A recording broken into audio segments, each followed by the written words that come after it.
Hello everyone, आज हम class 10 का चैप्टर नंबर 7 कोऑर्डिनेट ज्योमेट्री देखेंगे। इसका इंट्रोडक्शन पार्ट है इंट्रोडक्शन कार्टेशियन प्लेन। अब ये जो है ग्राफ का थोड़ा सा इंट्रोडक्शन है। यहाँ पे कार्टेशियन प्लेन क्या होता है वो हम जानेंगे। Cartesian plane is made up of two number lines, that is x axis horizontal, y axis vertical। यानी यहाँ पे कार्टेशियन प्लेन कैसे होगा, ये ऐसे होगा, ये हॉरिजॉन्टल लाइन है, ये वर्टिकल लाइन है, और यहाँ पे जो है इंटरसेक्शन है। Intersection point of these two lines is known as centre और ओरिजिन। इस पॉइंट को, जो पॉइंट ऑफ इंटरसेक्शन है, हम इसे ओरिजिन कहते हैं। X Y are the coordinates. X Y जो है कोऑर्डिनेट्स है। X coordinate called as abscissa. जो एक्स के कोऑर्डिनेट रहते हैं उसको हम एब्सिसा कहते हैं, और वाई के कोऑर्डिनेट्स जो रहते हैं हम उसे ऑर्डिनेट कहते हैं। ठीक है, ये तो हो गया कार्टेशियन प्लेन। अब इस चैप्टर में हम पढ़ेंगे तीन formulas, distance formula, section formula, area of triangle. तो ये तीन फार्मूलाज हम इस चैप्टर में पढ़ेंगे। तो फर्स्ट वाला है distance formula. Distance between any two points A x1 y1 and b x2 y2।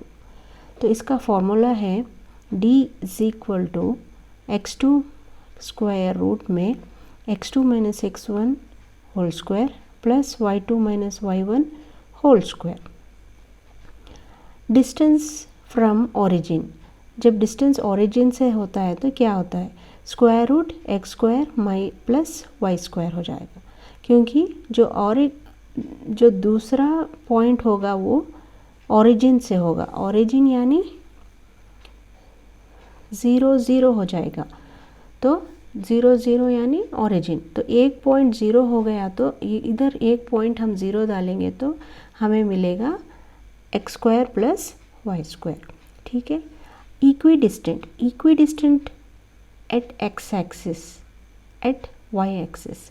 जब वो एक्स एक्सिस पे रहता है तो जब लाइन एक्स एक्सिस पे है तो वाई एक्सिस 0 हो जाएगी, और जब वाई एक्सिस पे है तो एक्स एक्सिस 0 हो जाएगी, x 0 हो जाएगा। ठीक है, अब हम यही डिस्टेंस फार्मूला को एक एग्जांपल लेके करेंगे। एक एग्जांपल से करेंगे तो आपको अच्छी तरह से समझ में आ जाएगा। तो अब देखिए, अब ए वाले कोऑर्डिनेट्स जो है इसको हम x1 y1 मान लेते हैं, इसको हम x2 y2 मान लेते हैं। अब find the distance between A and B. तो अब इसको हम डिस्टेंस फार्मूला लगाएंगे। ए एंड बी यानी A B is equal to, अब डिस्टेंस फार्मूला क्या है, x2 minus x1 whole square plus y2 minus y1 whole square under root में। अब अंडर रूट में x2 यहाँ पे है, देखिए x2 -6 है, -6 माइनस इसका फार्मूला का x1 जो है +2 है, तो ये -2 होल स्क्वायर हो जाएगा, प्लस y2 क्या है, y2 जो है 3 है, 3 माइनस ऑफ -3 होल स्क्वायर।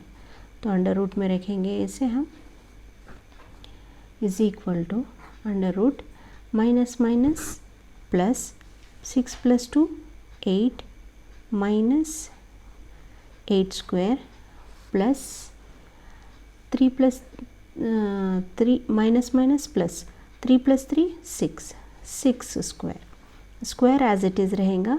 अंदर के नंबर्स को ऐड या सब्ट्रैक्ट कर लेंगे हम। तो अब 8 8 से 64, ये माइनस साइन चले जाएगा, 64 6 6 36। अभी इन दोनों को ऐड करेंगे तो आपको मिलेगा 100। 100 इंटू 10 इंटू 10 इज़ 100। एक पेयर आ गया है तो एक 10 बाहर आ जाएगा और इसे हम यूनिट्स में लिखेंगे। ठीक है, और एक एग्जांपल से देखेंगे हम। Find the point on y axis which is equidistant from a and b, यानी y एक्सिस कह रहा है तो x एक्सिस क्या होगा, 0 हो जाएगा। तो find the point on y axis, एक पॉइंट हमें फाइंड करना है which is equidistance from a and b, यानी अब यहाँ पे a और b है, एक पॉइंट है जो इक्विडिस्टेंट है यानी middle of A B, suppose C. तो अब हमें कह रहा है कि ए सी और बी सी का इक्विडिस्टेंट क्या है वो पूछ रहा है। तो अब इसको हम कैसे करेंगे, अब यहाँ पे सी के कोऑर्डिनेट्स क्या होंगे, सी के कोऑर्डिनेट्स हमें पता नहीं, हमें फाइंड करना है।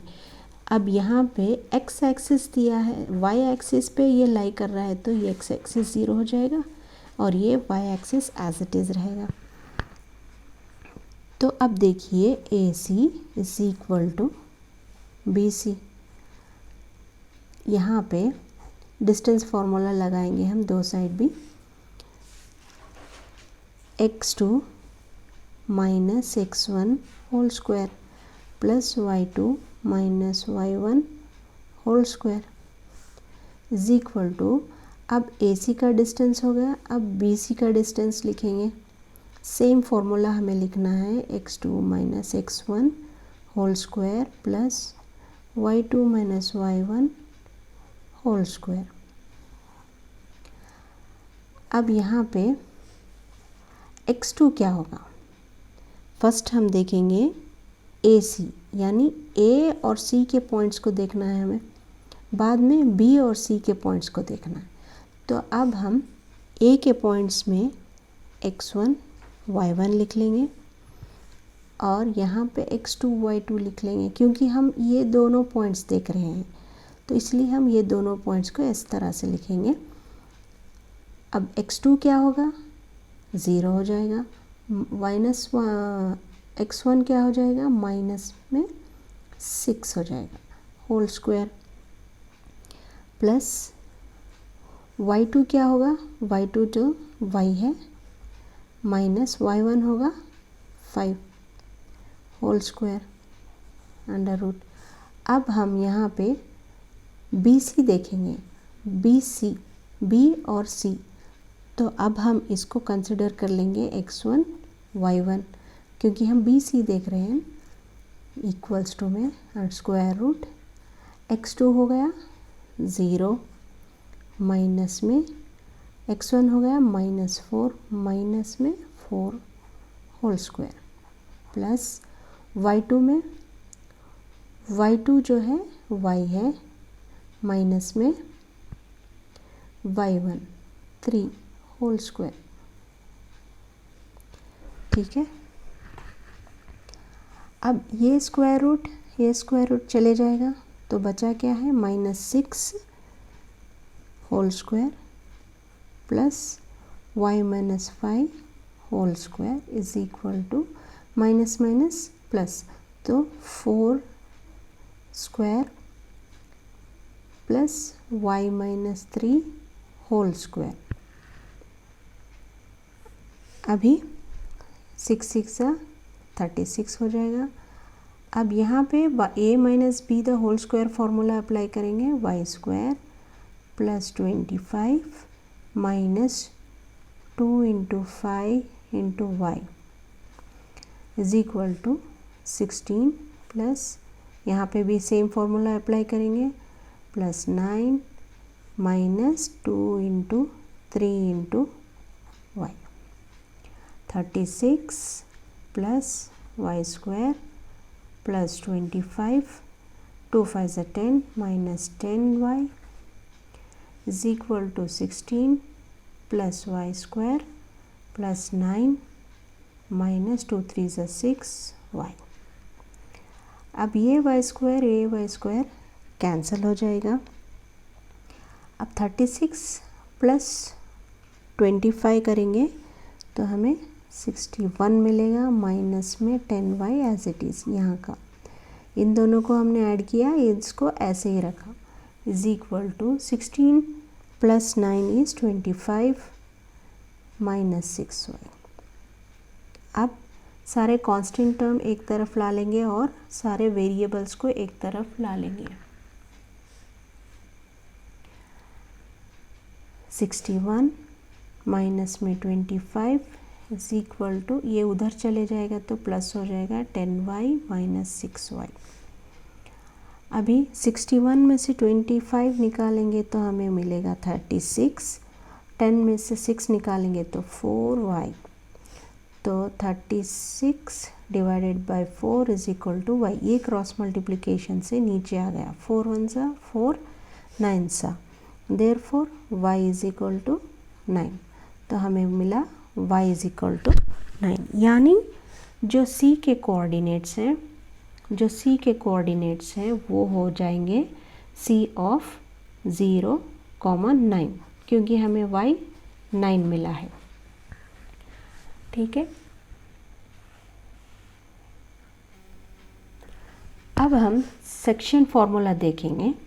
सेक्शन फार्मूला है x और y की कोऑर्डिनेट्स है यहाँ पे m1 x2 m2 x1 whole divided by m1 plus m2, m1 y2 m2 y1 whole divided by m1 plus m2। ये फार्मूला है, सेक्शन फार्मूला है इसको कहते हैं। इसका मिड पॉइंट फार्मूला क्या है? If p of x and y is the mid point of the line segment AB, then which divides AB in the ratio of 1:1, then p of x y is equal to x2 plus x1 by 2 y2 plus y1 by 2। तो ये हो गया mid point formula और ये section formula.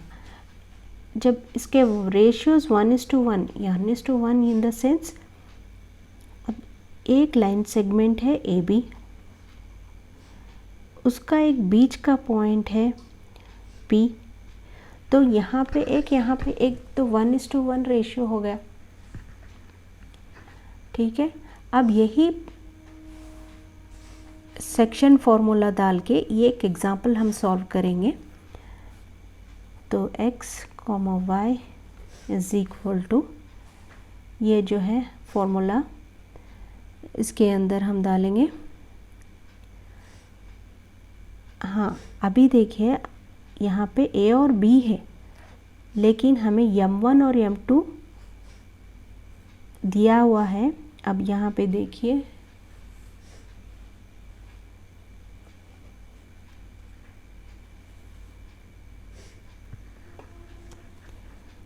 अभी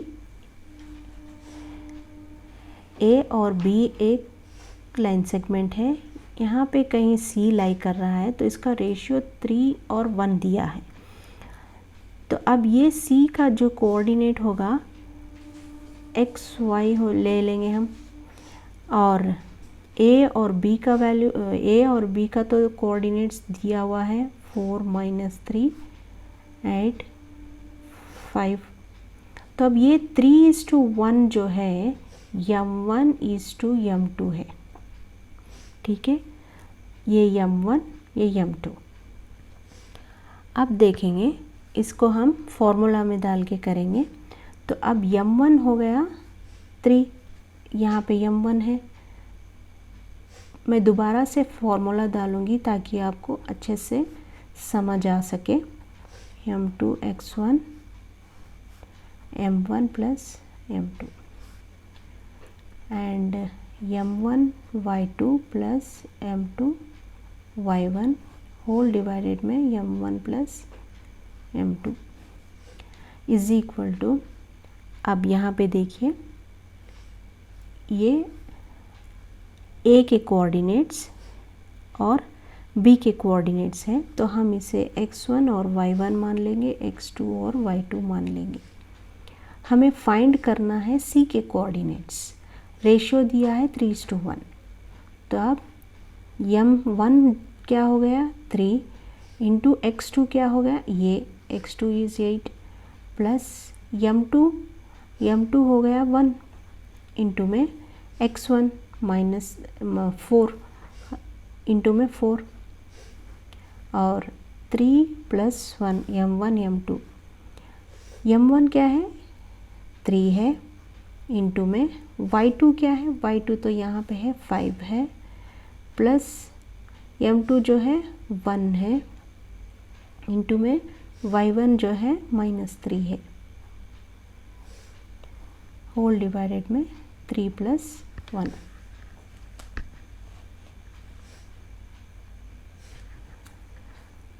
अभी देखिए 3 into 8 is 24 plus 1 into 4 is 4, 3 plus 1 is 4। अब 3 5 ज़ा 15, 1 3 ज़ा 3 माइनस, ये माइनस में आ जाएगा -3 4, 24 plus 4 is 28 divided by 4, 15 minus 3 is 12 by 4। इसको कैंसिल करेंगे, 7 से जाएगा, ये 3 से जाएगा, तो हमें पॉइंट सी के कोऑर्डिनेट्स मिले 7 और 3। ठीक है, ये जो है सी के कोऑर्डिनेट्स है, सी ऑफ 7,3। तो सी के कोऑर्डिनेट्स हमें यहाँ पे इस तरह से मिले। ठीक है, अब हम जो हम प्रीवियस सॉल्व करे थे एग्जाम्पल, उसी के पॉइंट्स लेके अब रेशियोस फाइंड करेंगे। m1:m2 केस अगर क्वेश्चन में दिया गया है कि रेशियोस फाइंड करो और 3 पॉइंट्स दिए हैं, तो कैसे हम रेशियोस को फाइंड कर सकते हैं देखेंगे। जो मैंने लास्ट फाइंड किया था सी के कोऑर्डिनेट 7 3, वही लेके हम m1 और m2 को फाइंड करेंगे। ठीक है, तो अब 7,3 इज इक्वल टू, यहाँ पे m1 आ जाएगा इंटू में 8 जो x2 है प्लस m2 इंटू में 4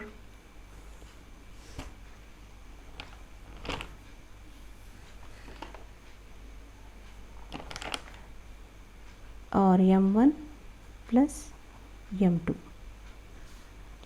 अब यहाँ पे देखिए सेम फॉर्मूला में हमें सब्स्टिट्यूट करना है, m1 into 5 plus m2 minus में 3 होल डिवाइडेड में m1 plus m2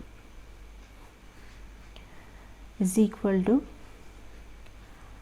8 into m1 is 8m1 plus 4m2 m1 plus m2 as it is. अब यहाँ पे देखिए, अब यहाँ पे मैं 7 लूँगी, इस 7 को मैं इसको इक्वेट कर सकती हूँ और इस 3 को मैं इसको इक्वेट कर सकती हूँ। तो अब ये 7 इज़ इक्वल टू, ये जो यहाँ का जो कोऑर्डिनेट है वो मैंने लिया है। अब इसको हम क्रॉस मल्टीप्लाई कर लेंगे, 7m1 plus m2 is equal to 8m1 plus 4m2। इसको मल्टीप्लाई कर लेंगे अंदर, 7m1 plus 7m2 is equal to 8m1 plus 4m2। ठीक है, अब सारे m1 को एक साइड करेंगे, m2 को एक साइड करेंगे। तो अब यहाँ पे 7m2 माइनस में 4m2, ये इधर ला लिया मैंने। अब 8m1 minus 7m1, 7 minus 4 is 3m2 is equal to 8 minus 1 is 1m1। ठीक है, अब इसको हम क्या करेंगे, 3 एज इट इज़ रखेंगे is equal to m1 as it is रखेंगे। ये जो m2 है हम क्रॉस मल्टीप्लिकेशन से नीचे ला लेंगे। अब यहाँ का जो 1 था या कोई और नंबर था वो क्रॉस मल्टीप्लिकेशन से नीचे चले जाएगा। तो अब इसका रेशियो हो गया 3:1, इसका रेशियो हो गया m1 m2। तो इस तरह से इसके रेशियोस निकल कर आएंगे। ठीक है, अब एरिया ऑफ ट्रायंगल, ये last formula of this introduction होगा। Area of triangle formed by points x1 y1 x2 y2 x3 y3, यानी एक ट्रायंगल है यहाँ पे, उसके सारे a b और c कोऑर्डिनेट्स दिए गए हैं, x1 y1 और x2 y2 x3 y3 हो जाएगा। तो area of triangle is equal to half x1 y2 minus y of y2 minus y3 plus x2 y3 minus y1 plus x3 y1 minus y2। तो ये area of triangle find करने का एक formula है। उसके दो कंडीशंस हैं। Condition क्या है, area will never be in negative, जो भी इसका आंसर आएगा वो नेगेटिव में नहीं रहेगा, उसे पॉजिटिव कर लेना चाहिए हमें। If area is equal to 0, अगर इसका आंसर एरिया ऑफ ट्रायंगल का आंसर 0 आ गया तो वो ट्रायंगल ही नहीं होगा। क्यों? क्योंकि then there will be no triangle because the points will be collinear, यानी जो पॉइंट्स आएंगे हमें वो एक स्ट्रेट लाइन में होंगे इस तरह से। तो ट्रायंगल कहाँ पे बनेगा, ट्रायंगल बनेगा इस तरह से। तो ये जो भी पॉइंट्स मिलेंगे जब ये इक्वल टू 0 होगा तो सारे पॉइंट्स एक स्ट्रेट लाइन में आ जाएंगे, उसे कहते हैं हम कोलिनियर। तो इस वजह से ये ट्रायंगल ही नहीं बनेगा, तो एरिया कहाँ से निकलेगा। So guys, if you like this video, please like, share and subscribe my channel. Thanks for watching.